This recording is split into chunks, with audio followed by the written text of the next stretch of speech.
มื่อมองฟ้ามนคิดถึงบนบ้านแฟนไม่พบแม่ตาซ่อนเล่นบ่เห็นหน้าแฟนมาแล้วตั้งโดนคิดฮอดทูลหัวแม่พุ่มดอกบัวเมืองบนแม่ทิมพรรษานัดเจอหน้ามนแต่สาวอุบลก็เงียบหายห่างไกลควันอ่อนเบาที่โสธรโศกสันโอ้สาวเมืองดอกบัวบานยามรักห่างไกลพี่แสนหวั่นไหว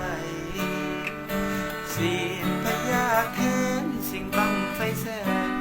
กับพี่ชายเจ้าเรืองรอบน้อโชคพักใสความรังบังไฟก็โศ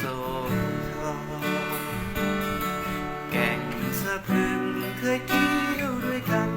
สงกรานต์ผ่านมาท่าเดือและหาดสวนยางลองเรือลำชมคุ้งเรือนหอ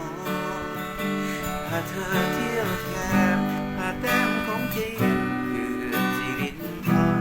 เคยได้พาพันทองชมของสีปูนเชื่อมหมดสีขาวไว้พันอ่อนเปล่าที่โสธรโศกสันก็สาวเมืองดอกบัวบานยามรำกันที่แสนหวั่นไหวกลับมายาโสมานั่งโศกาอยู่หน้าทางเมื่อมองในฟ้าสีมืดบนกลางคิดถึงสาวงามเมืองดอกบัว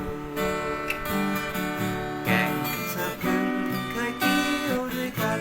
สงกรานต์ผ่านมาท่าเรือและหาดสวนยางมองเรือละมุน